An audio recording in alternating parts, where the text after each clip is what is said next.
becik jujur mbangane sampeyan tumindak sing ora jujur mengke gawe gelo atine Petruk gawe gelo ati kula mengke kayangan rusak mergo saka pakatine Petruk awung sampeyan jujur pangandikaku sing piye Bagong akeh wong sing kepengin njaluk kembang Jambudipa Nirmala kembang pelemper tangga jiwa mboya ulun paringake yen nganti ulun maringake kelawan Semar ateges padha ngarani yen to kula warga diwenehi ngampil nek wong liya ora diwenehi ngampil mengko dikira mban cindhe mban siladan ayo ada nggih mboten iya Bagong nah dengan melihat kata-kata itu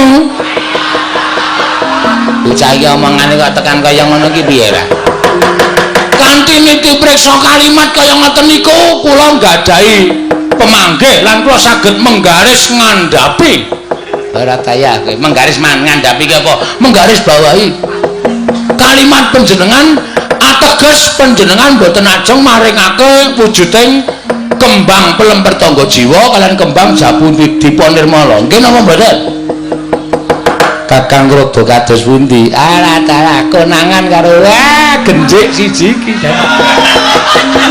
lah Petruk ora iso gagapi mung jane adi guru lah kok malah Bagong sing iso nyurasa mung jane adi Pranmanikmaya dheweke ora trima lan ora gelem metu nang repat kepanasan kados pundi Di nggih kula piyambak bingung pun saniki ngaten kemawon kalah cacak menang cacak dipun blakaken kalian Bagong ngoten Kakang nggih monggo kula aturi bloko kita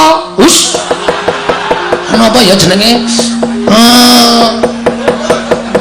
ulun kula aturi bloko kalian kita tetep kuwalik panjenenganipun pukulan kula aturi kita aduh kula aturi bloko kalian ulun sakarepmu Bagong bloko suto blak kotang terus terang waduh kata-katane kok kaya ngono to kata-katane piye aku mau bloko suto blak kotang terus terang katene genteong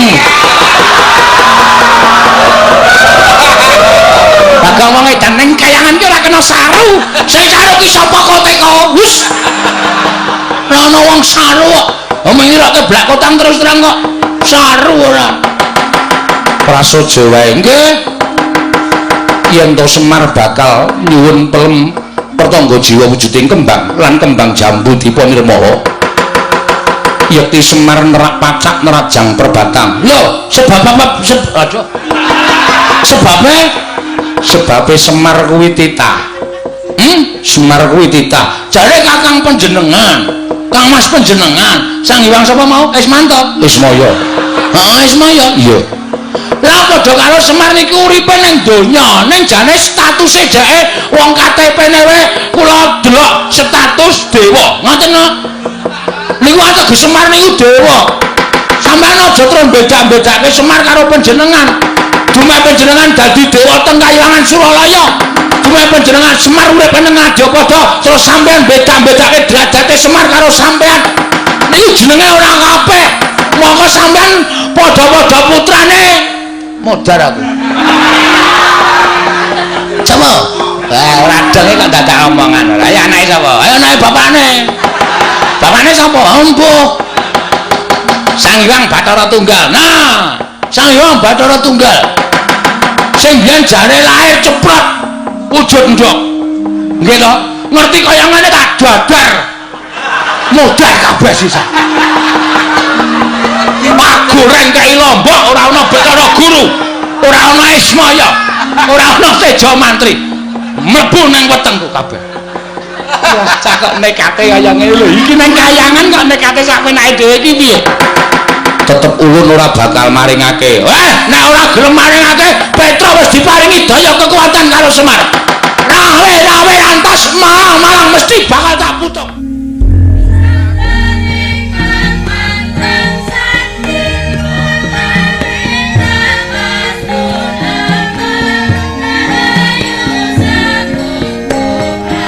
Mastu nomo sidang sekaring daun langgeng Kakang Narado Kakang Resi Kanika Putra sawetawis ndika Kakang lenggah madaning bali Marti Kundha Manik rayi para ing Suralaya ngaturaken pasegan panakrami kunjuk sandhapada paduka Kakang Resi Narado Kakang Kanika Putra kencang warudaya pak pong bolong kali cedhe sapa sing gawe nangka bosok dikopyok kari betone niki iki sampun kula tampi asong pambagiripun paduka Adi Pramesti Bathara Guru dhateng Krapa ing Sidik banget daludal kula tampi karya bombong raos sing manah namung warga ingkang Krapa ngaturaken puji astamanipun ngraka ing Sidik banget daludal kunjuk ngersa paduka Adi Pramesti Bathara Guru kula nek ndi Adi Bathara Manikmaya sampun kula tampi karya bombong raos sing manah Kakang boten langkung kaskecakno anggen ngandika lenggah inggih sampun boten kirang prayogi pisuwanipun ing ngraka ing Sidik banget daludal ri kalenggan sak mangke menika di Indra Bathara Indra prayoga nggone ngadhep ning ngarsaning mulun Bathara Indra nun iki pukulun semban kula pengayoman kula wonten ing nadya padha prapting delahan wanter sabda paduka mji dhateng pisuwanipun ingkang putra pun Bathara Indra dalaran sak sampunipun kepareng kula ngaturaken sembah sumengkeng pangabektinipun ingkang putra pun Surawati kunjuk ngersa paduka Hyang Adi pukulun sesembahan kula pukulun pengayoman kula pukulun Bathara Manikmaya ya Bathara Indra luntampa akarya bongbong tiang sulun ora liwat pangestu ulung tampanana kula pundhingga jimat pariping dayana ing kasantosan prayoga nunggone ngadhep Bathara Indra sampun boten kirang-kirang pisuwanipun ingkang putra pun Bathara Indra Hyang Adi pukulun apa dene sira Yama Dipati prayoga nunggone ngadhep ana ing bali Marti Kundha Manik dina samengko iki Yama Dipati pukulun sampun boten kirang-kirang pisuwanipun ingkang putra pun Yama Dipati namung drenan sak sampunipun kepareng kula ngaturaken sembah sumengkeng pangabekti kula kunjuk sandhapada paduka Hyang Adi pukulun Yama Dipati luntampa akarya bombong tias ulun ora liwat pangestu ulun tampanana Yama Dipati kula pundhingga jimat pariping dayana ing kasantosan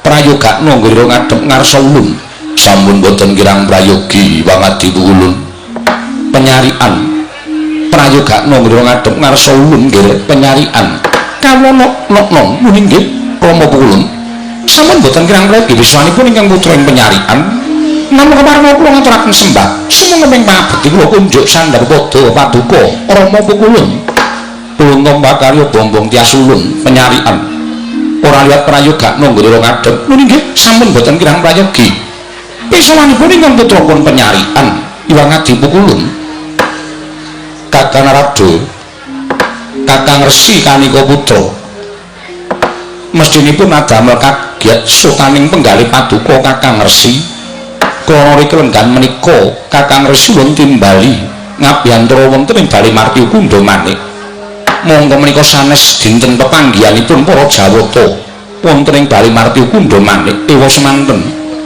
jengandika Kakang kula boyo ngirawuh wonten ing Kayiwangan Kakang Narado sepinten kalepatanipun ingkang rayi tadah wadana dene kula wantun hambayongi dhateng rawuh ndika Kakang Resi Narada ing Sidik banget daludal Kakang Resi Kanika Putra dalah di menika sampun dados kewajibanipun ingkang ngraka ing Sidik banget daludal jernyatanipun kula menika ngiyup sandhapada paduka Adi Pramesti Bathara Guru mila menawi katimbalan sampun ngantos sing wanci rina nadyaning wanci ratri kula mboten badhe suwala tetep badhe mastuti dawuh pangandika paduka Adi Pramesti Bathara Guru namung kemawon ngandhatosaken kejot raos sing manahipun ingkang raka ing Sidik banget daludal teka dinten menika paduka ngawontenaken pepanggihanipun para Jawata menawi kepareng kawedharing kathah mengku suraos kados pundi tuwin wonten wigatos menapa nanging menawi adi tumraping para Jawata para putra monggo di kula dherekaken manjing saklebeting Kayiwangan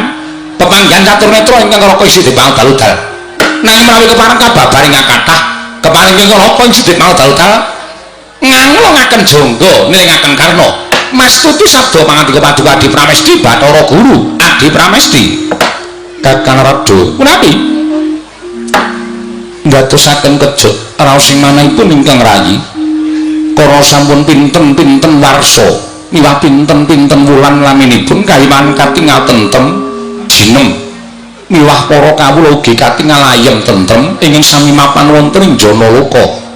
Inggih nanging boten kados pinten-pinten dinten menika pangraos kula boten ngraosaken jenak tuwin kepenak dangu sangsaning dangu wonten hawa panas ingkang sundul ing awiyat menika saking dayanipun menapa Kakang Narada menawi kepareng Ambagarana ingkang raying Suralaya Kakang Resi. Dalah. Nuwun sewu. Pandangan ngaten menika tumrap ing neraka menika mujudaken setunggiling panodi menapa lair batos mujudaken satinggiling pandangan.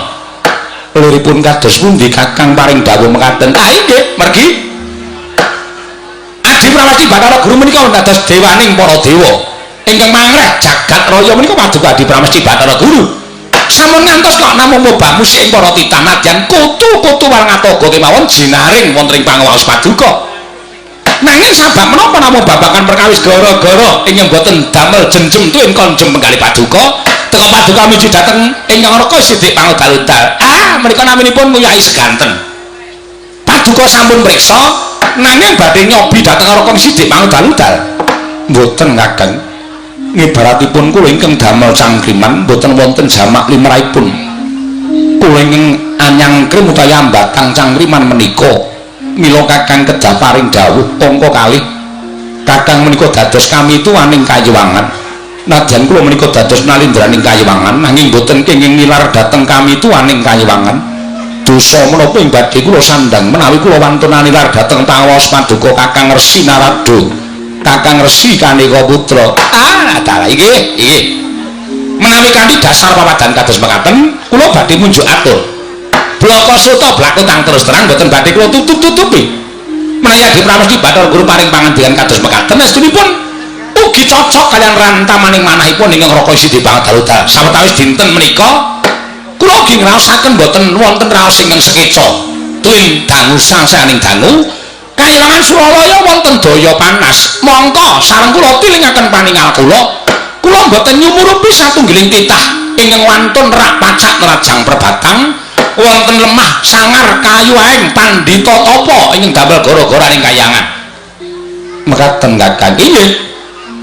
Amargi tumraping Raka Sidik Pangudal-udal. Gara-gara kayangan menika dumados wonten pinten-pinten bab setunggal. Wontenipun titah ingkang wantun lak pacak melajang perbatang menika tegesipun titah ingkang wantun nglengkungi dhateng pangawaosipun para Jawata. Tegesipun titah ingkang badhe wantun dhateng pangawaosipun para dewa. Kados to nalika wonten kramanipun Narendra inggiling ngaya inggih inggiling Wesi Prabu Naga Pracana ingkang sekawit badhe nyuwun widodari nanging sejatosipun niatipun namung kepengin dados dewaning para dewa menika ndadosaken gara-garaning kayangan. Inggih Kakang. Inggih. Angka kalih lemah sangar kayu aeng panjenengan prisa piyambak duk nalika wonten wana ingkang gawat kliwat-kliwat lingit kepati satu mara satu mati jalma mara keplayu wujudipun wana marta menika wana papanipun para jin menika wana ingkang gawat menika ugi dadosaken gara-gara wonten ing kayiwangan angka salajengipun Pandhita Tapa menika nuwun sewu kathah sanget para brahmana Wasupitri para resi ing sami nglampahi tapa saking sekongipun anggenipun lampah tapa wekasan daya kekiyatanipun saged sumundul wonten ing kayiwangan. Monggo perangan menika kula padosi mboten wonten titah ingkang badhe nerak pacak nerajang perbatang nglangkungi pangaosipun para dewa mboten wonten lemah sangar kayu aeng wonten ing jagat menika sedaya sampun sami tawa tawi tawar tuwin mboten wonten pandhita ingkang lampah tapa. Malah menika sak mangke monggo dados kewajibanipun Adi Pramesti Bathara Guru ing Raka Sidik Pangudal-udal sumados aniti preksa wonten menapa to sababipun dene kayiwangan teka wonten hawa panas ingkang nadyan boten patosa panas namung manget-manget kemawon namung saged dadosaken bingunging para Jawata menika monggo sami dipunupadi ing Raka Sidik Pangudal-udal Adi Pramesti Bathara Guru Narada menawi andika Kakang paring dawuh ing mekaten ingkang rayi ing Suralaya nedya nglejah pinanggelar dhateng kawontenanipun jagat. Inggih menika langkung prayogi Jer wonten ing jagat menika namung werni kalih, wonten padang, wonten peteng, wonten rina kelawan ratri, miwah wonten ala kaliyan becik. Nggih. Kula ugi pitados. Wonten salebeting gesang wonten ing Janalaka menika namung kaparingan kalih. Inggih menika padang peteng, bungah susah, beja cilaka, ala becik lan awan bengi kasinggihan mekaten. Monggo peranganipun jagat menika rikelenggan sak mangke ingkang nembe dados lakon. Inggih menika mboten sanes kejawi namung putulun para Pandhawa miwah putu-putulun para Kurawa ingkang benjang badhe nglampahi perang ageng. Inggih menika winastan Baratayuda Jaya binangun Pandhawa mapan wonten ing kabecikan, mondene Kurawa mapan wonten ing angkara murka. Menika sampun kinudrat dhateng panguwasipun para Jawata. Namung semantena kula glejah gesangipun para Pandhawa mboten wonten peranganipun Pandhawa gangsal cacahipun ingkang ngalampah tapa. Sadaya tetep dhateng kewajibanipun mangreh dhateng sagung kawula dasih negari Ngamarta. Semanten ugi peranganipun para Sapa Kurawa mboten wonten ingkang wantun singlar saking kewajibanipun nadyan Kurawa tansah damel gegering jagat parandene sakmangke saged sirep saking para Pandhawa kakang. Inggih. Namung ngadahanipun nuwun sewu lho Di, kula aturaken ing ajeng wonten satunggiling brahmana tapa menawi menapa dene satriya tapa menika ingkang saged adamel gara-gara kayiwangan menika inggih para satria ingkang ngambek utawi ambek sadu budi. Tegesipun para satria ingkang tansah keteken ati suci pepayung budi rahayu amargi kegiatanipun tiyang sae menika nuwun sewu saged sumundhul wonten ing kayiwangan parandene kegiatanipun ingkang tiyang tumindak angkara murka menika senadyan sundul langit menika mboten saged ngasuraken dhateng perbawanipun tiyang ingkang tumindak sae mekaten kakang. Inggih mila menawi Pandhawa Kadiguru nglejah babagan kawontenanipun para Sata Kurawa menika tangeh lamun peranganipun Kurawa wonten ingkang saged adamel gara-gara ing kayiwangan. Namung menawi Pandhawa Kadiguru nglejah babagan kawontenanipun para Pandhawa, kula kinten menika saged pinanggih amargi nuwun sewu Pandhawa menika nembe ambaten kemawon sampun dados gegering jagat raya. Nembe dipun batos dening para Pandhawa nggadahi krekat karekat tuwin karep kados menapa kemawon. Pandhawa menika nembe mbaten kemawon kayangan menika sampun poyang-payingan boten kanten-kantenan. Lho menika lho dayanipun tiyang sae menika ngaten menika. Inggih Kakang Narada.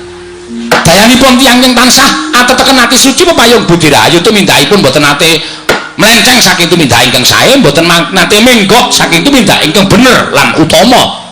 Menika nadyan nembe batos kemawon sampun dados horking jagat utaminipun kayiwangan.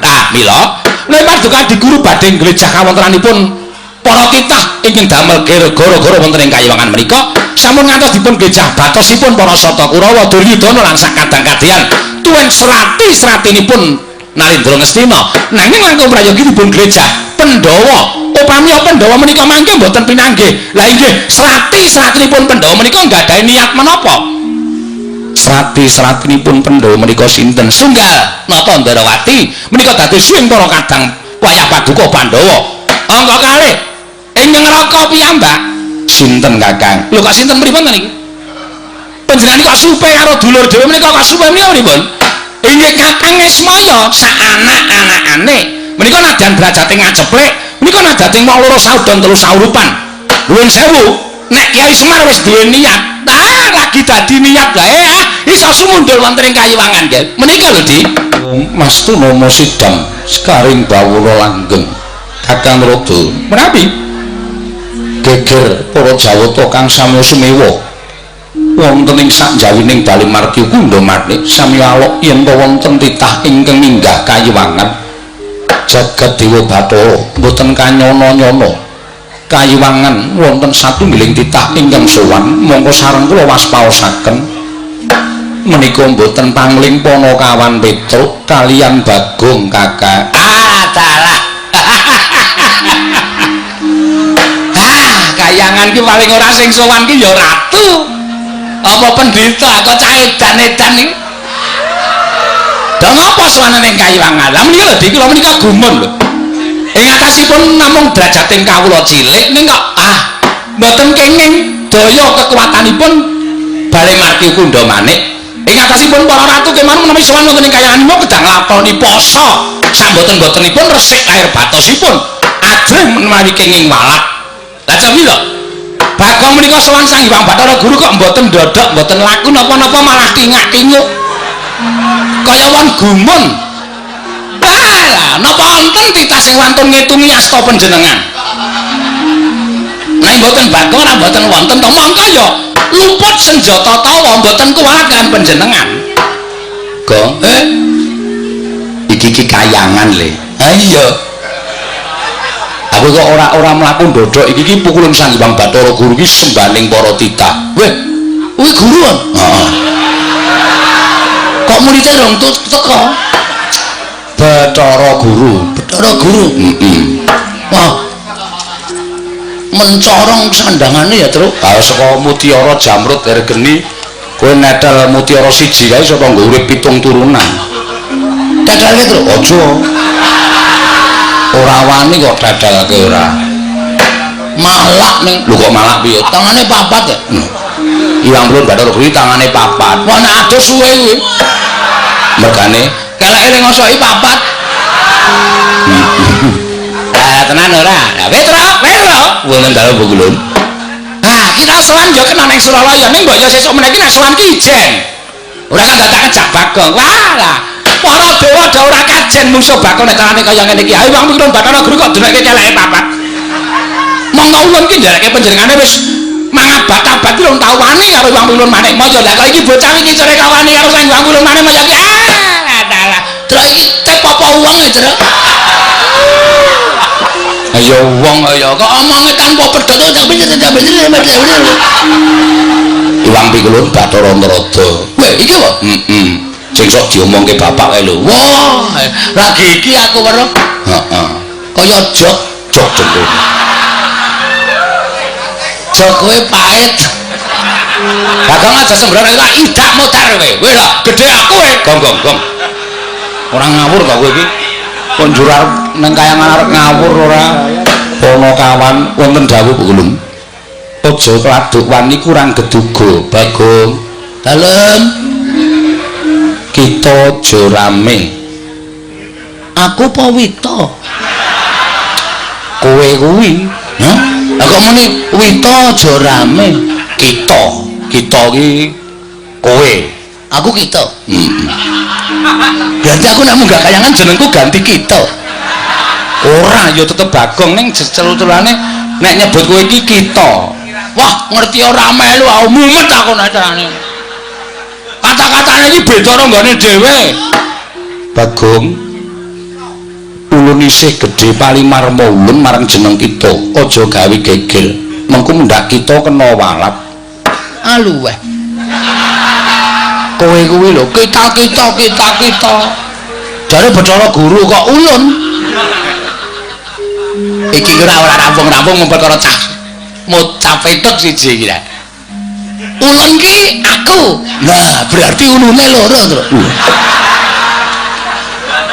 kae ya ulun iki ya ulun kitane mung aku tok Petro kantong bolong temen dawuh Bugulun padha rejo saprapta kita weh kowe ya kita to wis to kowe iki menengo sik aku tak wangsulan sik wah ora denger aku ora denger ya ora paham angel nang kene iki ditelusuri kata-katane iki angel wis wangsulan to menamit pasang Kalimantabe dina-dina iki lho duni dumawing tawang tuwang tinepatno itu manuk Bugulun nering sambi kula sowan kula tebih saking Rubeda kepareng kula ngaturaken sembah pangabekti kula kunju iya Petro ulun tampa ora liwat pangestu ulun tampanana kula pun dinggo jimat paripin dayana ing kasantosan Petro kantong bolong padha aja saprapta kita iya Bugulun Narada wilujeng bekti kula kunjuk Bugulun ya ulun tampa karya bombong tias ulun ora liwat pangestu ulun tampanana ya Petro kula pun dinggo jimat paripin dayana ing kasantosan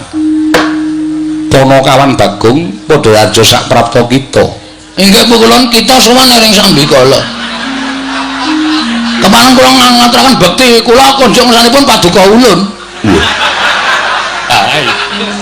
ladon piye terus salah apa bener salah ngawur Iwang Pikulun Bathara Guru. Iwang Pikulun Bathara Guru. Guru kok gulu. Ketrikel ilate. Ya Bagong ora dadi ngopo. Gandeng kita kuwi atmajaning Kakang Ismaya. Mula ulun paringi pangapura. Sanes Pikulun. Lho. Sanes piye? Kula niku anake Semar dudu anake Ismaya. Ismaya iki jenenge bapak iki ya isi Ismaya. Wah, nek ana wae ora kendang. Si S. Pak S. Si S. Pak S. Bagong Madaraja Saprapta kita. Wah, iki lakone iki. Panjenenganipun Iwang Pikulun Naroda. Nering Sambikala Pikulun. Ayo syukur. Ayo iya. Wah, caedan tenan ora. Wis dewa ora kajian iki wis ora. Petra Padharjo Saprapta kita mangestipun Iwang Pikulun Bathara Indra wilujeng. Bagong Padharjo Saprapta kita. Sama Indra. Bathara Indra. Kuwi nggon film kae apa? Udu. Ana ana telu to Dono Kasino Indra. Iki dewa ya. Wah, kowe tak tendang modar. Kowe tak tendang genti kowe. Ora ngerti wae ditendang ora. Bathara Indra. Oh nggih Pikulun Bathara Indra. Bekti kula katur nggih Pikulun. Iya. Ulun tampa Bagong prayogakna. Nun nggih sampun boten kirang prayogi. Petra Padharjo Sapraptamu. Pikulun Yama Dipati wilujeng. Oh iki bahaya lho, Gong. Hah? Iki bahaya. Iki tukang jabut nyawane titah. Iki kok mburi ya? Heeh. Bagong Padharjo Sapraptamu. Sapa to? Yama Dipati. Iwang Pikulun Yama Dipati wilujeng. Bekti kula konjuk Pikulun. Iya. Ampun dicabut. Ora. Maneng ke mawon ora. Ucul dhewe. Boten sak dicabut. Iya. Iya, Bagong iya. Edianan kok kowe, Gong. Aku biasane ngono ae. Tanengke wae ya biasane. Petra Kampung Bolong Padharjo Sapraptamu. Pangestunipun Pikulun penyarian wilujeng bekti kula kunjuk. Iya Petra. Pangestu tampan ana. Nggih. Bagong Padharjo. Sapa ki, Tru? Penyarian. Oh, pacare udu. Pikulun penyarian. Ayo ngene nang kelurahan Carik to? Ora. Penyarian ya pokoke sing nyateti apa-apa. Sekretaris maksudnya? Heeh. Pikulun penulisan. Wilujeng bekti kula konjuk Pikulun penyarian. Iya Bagong prayogakna apa kawan? Nggih. Lho, kok guyu ngopo? Sampeyan ya mesem kok. Berarti aku nang kene iki entuk masa. Wah, gayamu ora. Pikulun penyarian ketoke seneng nek aku omong terus iki. Iya ning iki ning kayangan kok ndak nek Iwang Pikulun Bathara Guru ngendika Bagong aja sembrono. Ulun sotke dadi cacing. Iso dadi cacing tenan. Waton ora ketemu wong mancing lho. Ayo. Nang ketemu wong mancing cilaka aku amun ditemlehi nggon pancing cemplungke banyu diseret karo wader. Wader ya. Rara. Petra dalem Pikulun. Ana wigati apa kita sowan? Apa saka karsanira pribadi? Apa pancen diutus dening wong atuamu Kakang Ismaya? Menawi lepat Agung Pangaksami kepareng kula ngaturaken tebah Siti Sekul binunteling ron klapa. Apuran ta mbok bilih wonten lepat kula nggih kula munjatung sapa paduka Iwang Adi Pikulun. Petra kaya ora dadi ngopo matur sembah nuwun. Ndungkap angka kalih wale-wale menapa Pikulun? Sowan kula wonten ing kayiwangan menika sayekti mboten saking kajengan kula piyambak. Namung kula menika dapur dipun utus. Sapa ingkang ngutus? Ah nggih Bapak Semar. Inggih, Bapak Semar nggih Kyai Nayantaka. Ya Sang Hyang Ismaya. Lho sewu malah samangke kula badhe nanjihaken. Kondange ngake padha nyebutake nek Sang Hyang Ismaya niku nuwun sewu kadangne sepuh Bathara Guru nggih panjenengan. Niku janjane niku napa ming cerita napa asli? Iya pancen nyata. Kakang Ismaya kuwi kadangku tuwa. Weh bener, Gong. Bapak iki jebul kakangne Bathara Guru. Ngopo bapak dadi kere ning jagat ki? Ngerti dadi dewa, malah mulya dhewe ya ora kedungsang-dungsang uripe. Kakange Bathara Guru kok ngere nang Karang Kadempel. mangan intip kayak banyu dikopiok neng weteng arene lah ya mamane paling ora roti ya ten ning bapak kuwi seneng ngono kae kok wah Semar iki pancen aneh nggih nah ngaten kula ngaturaken panuwun lah dene wigatosipun pulun mboten sanes sestunipun bapak menika bingung perkara apa bapak niku janjane mung kepengin duwe kajat nggih menika bangun desa Semar menika pengen bangun desa wah lakone Semar bangun desa iki wis dibedhek ora aku iki senengane mbedheki ngono iki kok Gong soalnya wis saking kerepe iki nek aku ora gawe sanggit liya ha iya ndak padha karo ning YouTube YouTube ki sapa bakule bakmi YouTube ki teknologi kok kene ra ono YouTube ora lajeng lho kok lajeng kowe iki ngopo sing ndika kowe kok iya ae ora omong ngomong dhewe sabanjure piye bapak bangun desa menika kok mboten bangun perkara papan sing magrong-magrong papan sing becik sing apik utawa bapak niku pengen bangun omah sing wah luar biasa menika mboten ning kersanipun bapak menika mbangun lahir lan batin ya lahir ya batin panggesanipun para kawula uripe para jenenge masyarakat Karang Pradesan menika supaya mundhak ya bab ketukulane ya bab ayem tentreme ya bab nggone gotong royong menika supaya sengkut gumregut mula bapak kepengin bangun desa supados mujudake desa ingkang sae inggih menika desa Karangkadempel iki samukawisipun ya bab menapa kemawon mergi sakmangke menika nadyan sampun sae ning ibarate aja kok banjur marem mergo kahanan sing wis ana ning luwih becik ditingkatake lan diundhakake supaya luwih monjo lan luwih kabiyawara iya betul nggih cobi to nek teng pundi-pundi bedaning panembah bedaning kapitadosan menika dados sarana cecungran ning nek teng Karangkadempel mboten Karangkadempel menika bedaning panembah menika mujudaken setunggiling kerukunan antawisipun setunggalipun sing siji ngurmati panembahing sing siji ngurmati panembahing sing siji mula Karangkadempel niku arang gontok-gontokan arang padha regejegan anane ming sayuk rukun masinamatan daya dinayan tunggal cipta rasa karsa lan karyane mujudake setunggiling desa ingkang kaloka tinimbang desa liyane lah terus niate Semar napa tentrem ayeming Karangkadempel menika aja kok ming tekan Karangkadempel tok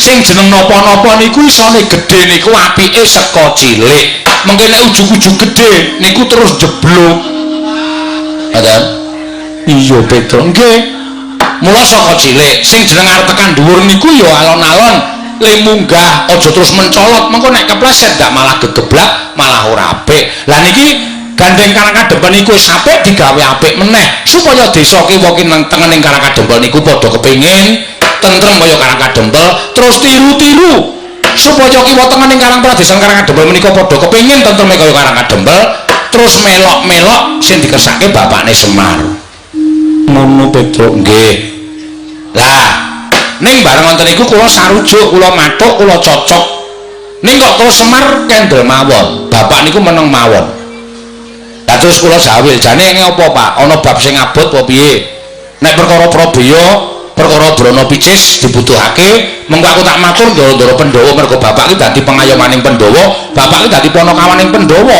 nek ora duwe ya nyuwun karo para Pandhawa ora Petro aku ora duwe niat bangun perkara iki utawa bangun Karangkadempel iki nganggo srana Prabeya ora ning kabeh masyarakat arep tak caketi atine ayo to didudah rasane tresna karo bumi kelahirane tresna karo bumi wutah gedhe ya kuwi Karangkadempel dadi ora usah nganggo Prabeya bangun desa nganggo Prabeya niku entekake dhuwit mengko bangun tanggul terus di napa diborongke lah niku tegese entekake dhuwit ning masyarakate supaya sayuk sayek saeka kapti tetunggalan manunggal ayo to iki apik dienggo dhewe iki becik awak dhewe sing ngrasake mulai ayo bareng-bareng padha dibangun nah ngoten niku arepe bapak iya Petro kuwi becik banget nggih ning kok bapak niku paring pangandikan bapakmu paring mangandikan piye? Srana iki bisa lancar, srana iki bisa rancak. Kabeh para kawula sakarang kadempet bisa ngrasakake ayem-ayem tentrem. Waton syarat sranane kaya sing nalika aku ngimpi kelakon, Truk. Bapakmu ngimpi apa?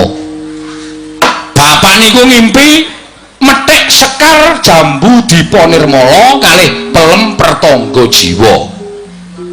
Niku sing abot teng mriku niku. Bapak niku ngasta kondur wujudipun Sekar Jambu Dipa Nirmala kalih Sekar Pelem Pertangga Jiwa. Mongko Jambu Dipa Nirmala Pelem Pertangga Jiwa niku thukule meng neng Kayangan. Lah terus kula cancut, saiki gareng piye sing tuwa? Sagu munggah Kayangan ora? Gareng sambat nek awake lara kabeh. Nek kon munggah Kayangan mboten iso mergo Kayangan niku munggah gunung Himawat sing dhuwure ora karo-karuan. Dalane menggak-menggok lan sak piturute. Iya, nggih. Lah terus gandeng gareng ora gelem kula saguh. Ndilalah kok Bagong ya saguh. Eta, Gong? Heeh. Arep kula karo Bagong walu tekan mriki ora bareng. Kowe metu ngendi to, Gong? Serungga. Oh. Kowe metu Parang Tritis mesti ta, Tro? Heeh. Nilai losmen ta kowe ora? Ora ya. Wah, kowe iki. Napa tilas? Napa tilas dengkulmu melocot lho lah. Senengane aja sok buka wadine wiyaga-wiyaga. Ngerti gak aku? Aku mula omong, aku liwat Serungga. Ah iya. Arep mampir none Simbah malah gerah. Ya ora apa-apa. Lah sak banjure mila juang kula sampun pun Bathara Guru menika wonten sukalelaning penggalih sak mangke paring ogungan. Keparenga sak mangke mandhapaken Sekar Pelem Pertangga Jiwa lan Sekar Jambu Dipa Nirmala menika kaparingga dhateng Petruk niku bapak sing nyuwun. Omong Bathara Guru, omong si Manikmaya. Aku wis ora mapan ning Kayangan. Aku wis ikhlas dadi titah, aku wis ikhlas dadi menungsa lumrah.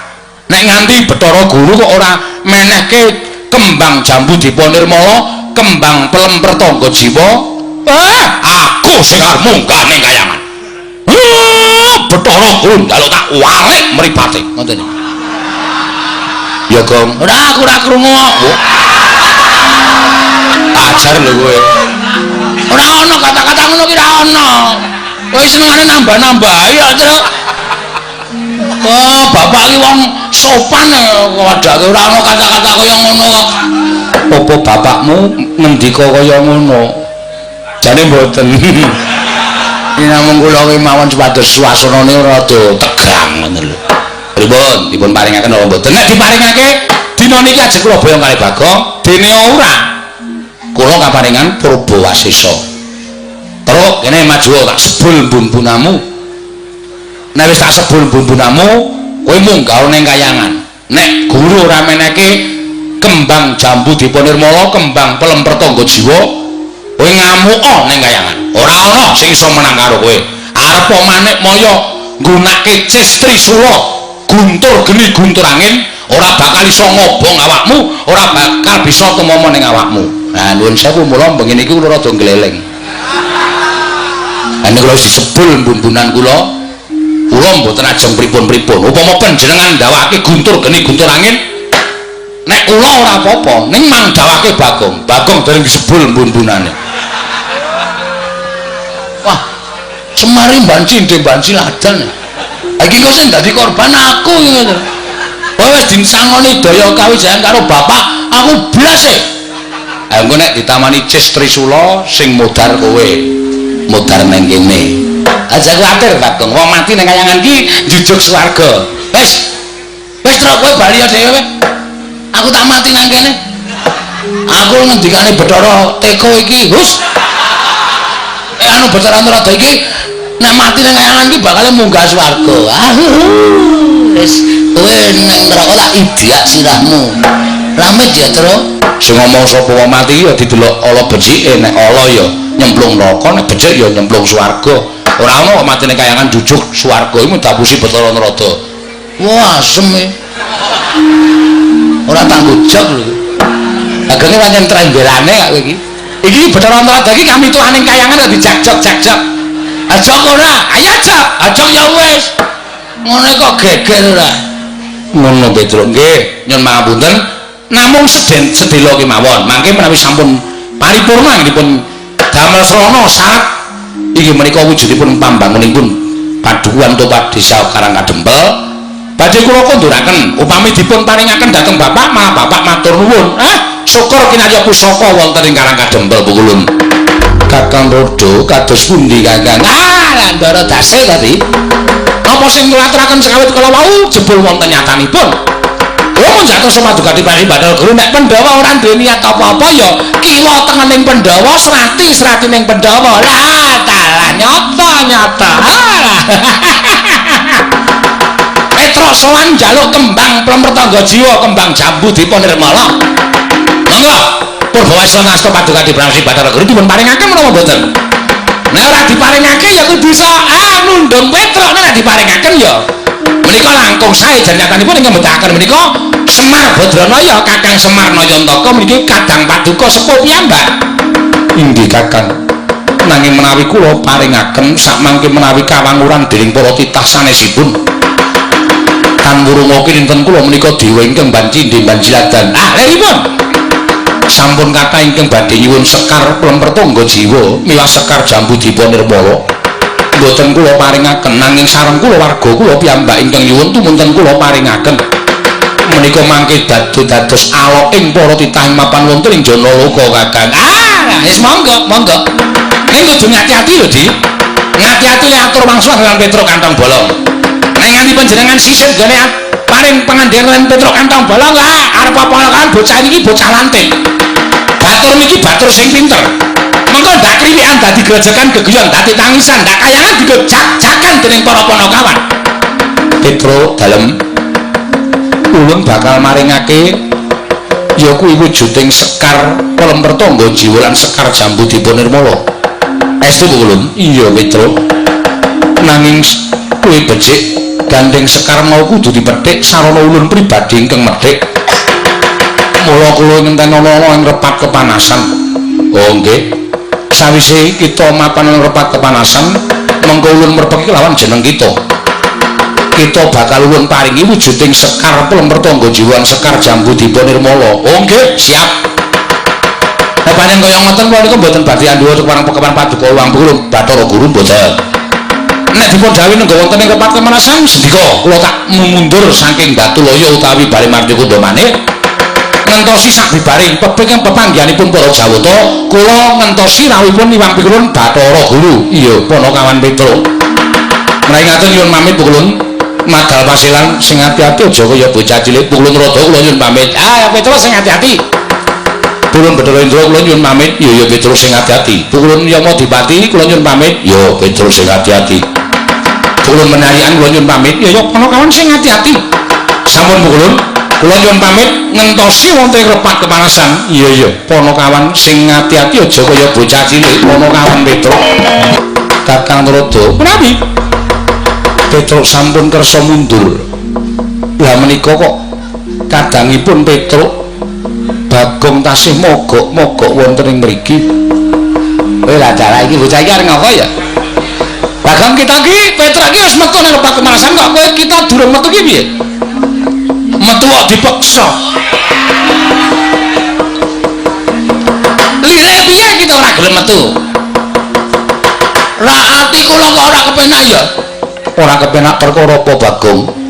Nek Petruk mboten patosa nggadaken pangandikanipun Iwang Pikulun Rada, ning nek kula kok setiap omongane piyai niku tak petung, tak glejak. Tak goleki iki lereke kata-katane iki nanti. Mengkono nggih. Lah terus panjenenganipun Iwang Adi Pikulun paring pangandikan niku kula bundeli teng ati kula. Jane ngenten mawon. Luwih becik jujur mbangane sampeyan tumindak sing ora jujur mengke gawe gelo atine Petruk. Gawe gelo ati kula. Mengke kayangan rusak merga saka pakartine Petruk awung sampeyan jujur. Pangandikaku sing piye Bagong? Akeh wong sing kepengin njaluk kembang jambu Diponirmala, kembang Plempertangga Jiwa. boya ulun paringake yen nganti ulun maringake kelawan Semar ateges padha ngarani yen to kula warga diwenehi ngampil nek wong liya ora diwenehi ngampil mengko dikira mban cindhe mban siladan ayo ada nggih mboten iya Bagong nah dengan melihat kata-kata itu bocah iki omongane kok tekan kaya ngono iki piye ra kanthi niki priksa kalimat kaya ngoten niku kula nggadahi pemanggih lan kula saged menggaris ngandhapi ora kaya kowe menggaris ngandhapi ki apa menggaris bawahi kalimat panjenengan ateges panjenengan boten ajeng maringake wujuding kembang pelemper tangga jiwa kalian kembang jabu diponirmala nggih napa mboten Kakang rada kados pundi ala tala konangan karo genjik siji iki ala tala Petro ora iso gagapi mung jare adi guru lah kok malah Bagong sing iso nyurasa mung jare adi Pranikmaya dheweke ora trima lan ora gelem metu nang repat kepanasan kados pundi Di nggih kula piyambak bingung pun saniki ngaten kemawon kalah cacak menang cacak dipun blakaken kalian Bagong ngaten Kakang nggih monggo kula aturi bloko kita us napa ya jenenge ulun kula aturi bloko kalian kita tetep kuwalik panjenenganipun pukulan kula aturi kita aduh kula aturi bloko kalian ulun sakarepmu Bagong nun bloko suto blakotang terus terang waduh kata-katane kok kaya ngono to kata-katane piye aku mau bloko suto blakotang terus terang katene genteong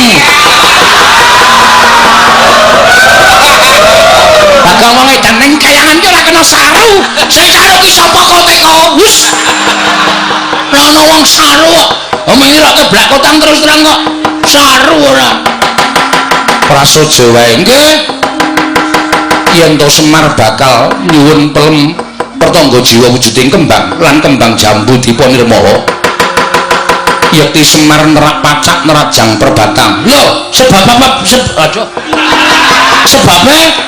sebabe Semar kuwi titah Semar kuwi titah jare kakang panjenengan Kang Mas panjenengan sang Hyang sapa mau Ismanto Ismaya Ismaya iya lah padha karo Semar niki uripe ning donya ning jane statuse dheke wong KTP-ne wae kula delok status dewa ngoten lho niku ateges Semar niku dewa sampeyan aja terus beda-bedake Semar karo panjenengan dume panjenengan dadi dewa teng Kahyangan Suralaya dume panjenengan Semar urip ning Ngadapada terus sampeyan beda-bedake derajate Semar karo sampeyan niku jenenge ora kabeh mongko sampeyan padha-padha putrane modar aku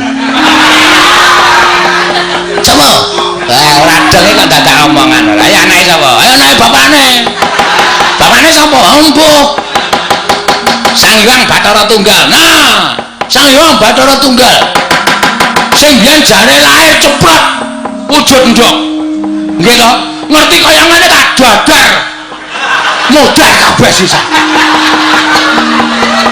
goreng kaya Lombok ora ana Bathara Guru ora ana Ismaya ora ana Teja Mantri mlebu ning wetengku kabeh wah cakok nekate kaya ngene lho iki ning kayangan kok nekate sak penake dhewe iki piye tetep ulun ora bakal maringake nek ora gelem maringake Petra wis diparingi daya kekuatan karo Semar rawe antas malang mesti bakal tak putung dawuhe Bapak Bagong kowe anakku sing tak tresnani Petra tak wenehi kekuatan aku percaya karo omonganmu mergo kowe iki tim sukses Semar Badranaya mula kowe kudu iso omong ning ngarepe Bathara Guru nek pancen Bathara Guru menehake sakarmu tak wenehi Purbawasesa aku kakangne Bathara Guru kowe menang gawe geger ning kayangan Burung Mas Purnomo Sidam Sekaring Bawra Langgeng ngilanawi gena Mas Purnomo Sidam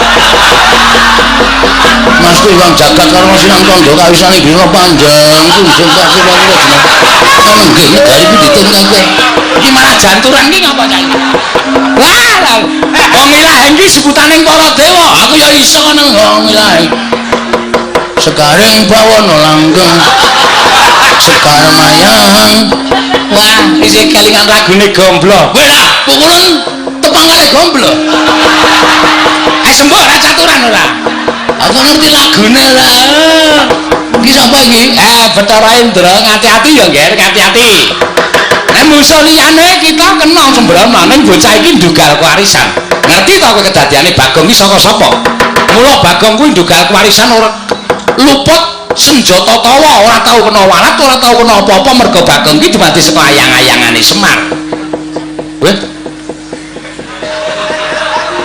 berarti aku dua anake Semar kita kuwi kancane Semar ingkang dhisik dhewe janjane pancen Petruk karo Garengke luwih kalah tuwa kawan jeneng kita oh asem oh diterno gajule sirahe tenan kok digajuli sih ora kualat tuaku kok Bagong non waspadakno nggih ulun Bathara Indra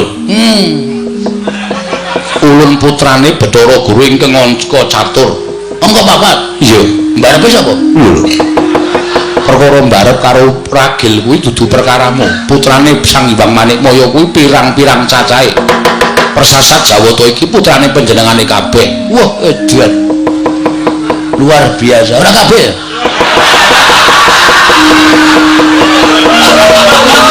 apa ora kok Bagong omongan iso ditekuk-tekuk ora kuwi jenenge nyalahi peraturan ning pemerintah ana apa gunane ana BKKBN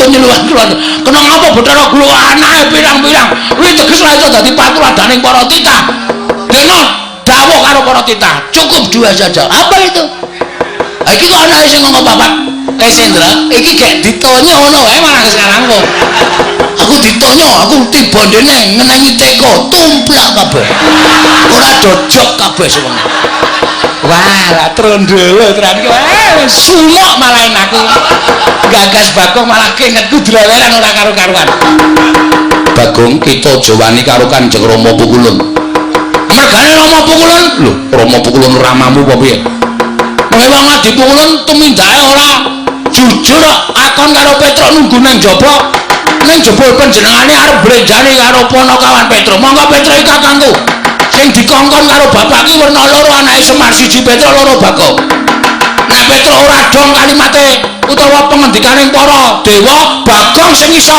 glejah pengendikaning para dewa mula wektu dina iki kula njaluk keterangan sing gumathok nek ora dikake Sekar Plem Pertangga Jiwa Sekar Jambu Dipa Nirmala Leno pangin damu penek dhewe lho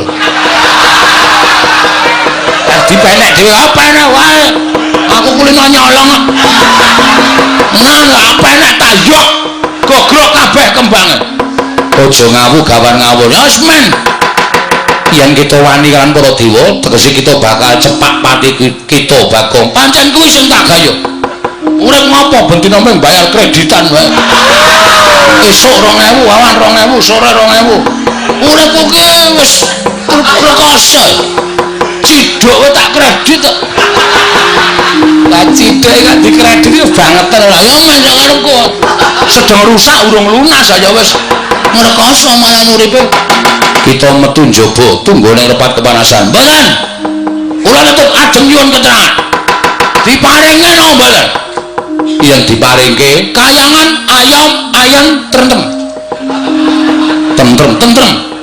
yen ora diparingke dening Wang Pikulun Manikmaya kerubungan para dewa kowe lah bocah iki ayo suarane kok ya sawenan ayo sapa kene sing dadi senopati ning para Jawata yen perlu Yama dipati njabut nyawane Bagong urung njabut nyawa ceceki untune jabuti untune sing kondange Wang Pikulun Bathara Brama sing iso ngobong apa-apa apa rumah sama aku ora nggawe ember Bathara Brama metu guyang legane ngati mlebes banyune ayo sapa meneh sing arep ngrubut karo Bagong nek ora tak kaya ngene iki ndak dewa-dewa aja ora adil Dembangane Semar munggah ning kayangan wong tuwek ketayanan wong Bagong sing ora truma ning kayangan metu njaba ora metu ulun bopong ning njaba ayo kowe bopong aku piye kowe bocah